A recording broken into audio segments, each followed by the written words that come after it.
čo si myslí biskup o našich kartách?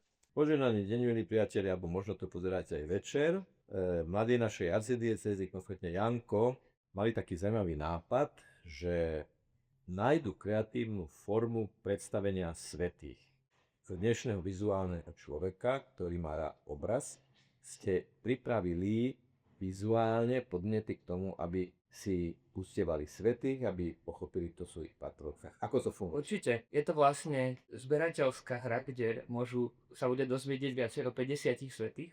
A veríme, že aj týmto spôsobom akoby priblížime jednoznačne hrdinov viery. Hrdinovia viery sú svätí, pretože žili hrdinský stupeň lásky vo svojom živote, kdekoľvek boli a čokoľvek robili. To sme sa snažili vlastne v tej hre aj zachytiť. Preto sú tu aj takéto akoby herné symboly, ktoré odrážajú to a v čom ten svetec vynikal. V podstate máme 5 rôznych symbolov. Ideálne, keď sú všetky feti dokopy.